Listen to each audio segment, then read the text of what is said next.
Hey everyone, Brett Hornby here, and welcome back to my YouTube channel, and welcome back to another Calgary Stampeders game day post.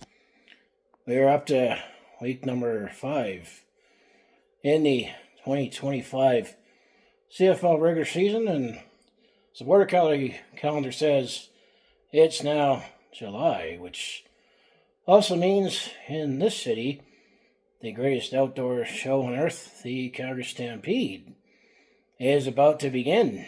And for the first time ever, Calgary Stampeders will have a home game to kick off the greatest outdoor show on earth with the first ever Stampede Bowl, they're calling it.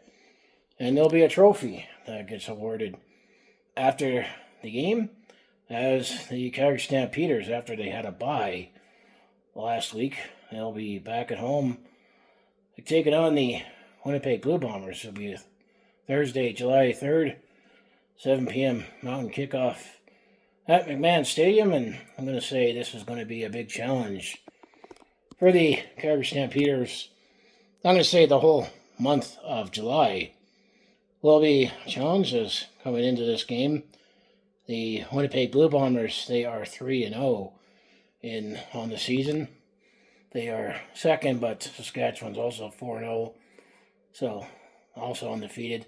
As Winnipeg last week, they defeated the Edmonton Elks 36-23 at home, while the Calgary Stampeders, they had a game to forget. And we're not talking about the weather, but back a couple weeks ago, the Calgary Stampeders suffered their first loss of the season.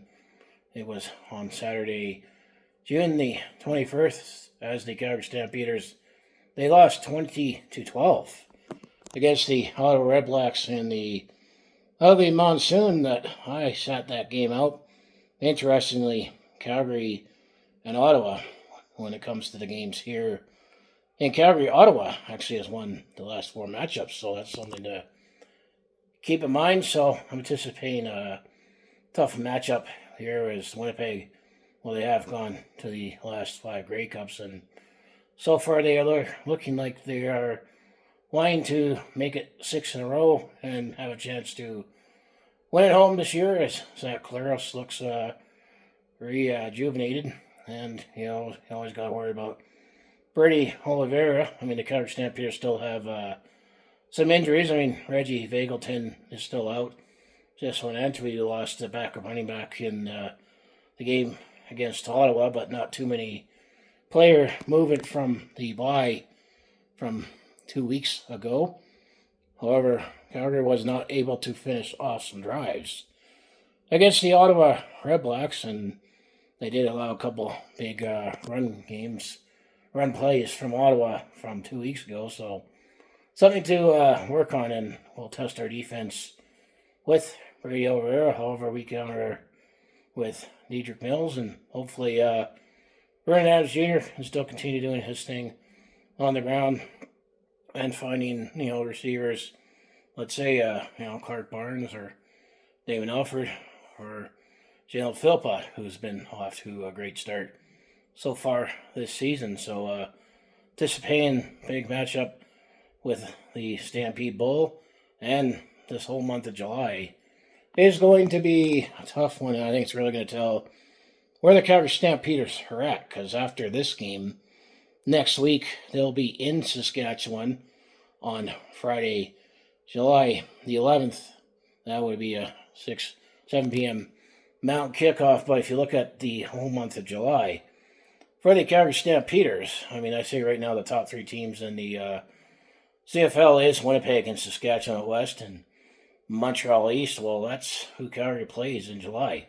Winnipeg this game, and then they play in Saskatchewan for week 6, and then they're in Winnipeg for week 7 before they play Montreal here in Calgary week 8, and by that time we don't know who could be in or out of the lineup for injuries or how the teams are at. But I'm going to say right now, this month ahead will determine the fate of Calgary, and I'm going to say I'm encouraged how they looked against the Hamilton Ticats, other than a couple interceptions that Vernon Adams Jr. threw when he's under pressure, that game against Toronto in Toronto was a nice win that Calgary was able to pull out.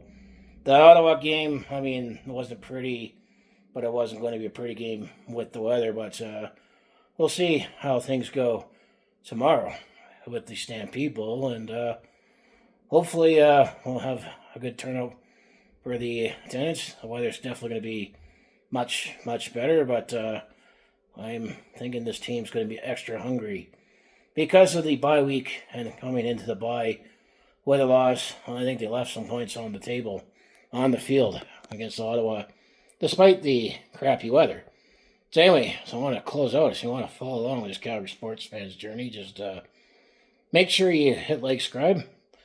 Have my other social media links down in the description below, and keep reiterating that I'm still been pretty busy personally with work and doing some more rearranging and decluttering in my world headquarters right now, and I'm also planning on doing some of that in July, so still going to be sporadic with content, but I still got to talk about Stampeders off-season and Calgary Flames with the draft and what they have done in the free agent frenzy so far. Or I'm going to say they haven't done too much or anything earth-shattering, and they shouldn't, but still have that in the plans. It's just a matter of just having that time to actually make the videos. But in the meantime, hopefully I'll get to capture some game day moments, as I was not at the last game. That's why there was no moments from the last home game, and it'd feel weird watching the game here at home. So I was going to say, go Stamps, go. Thanks for watching, and I'll see you in the next video.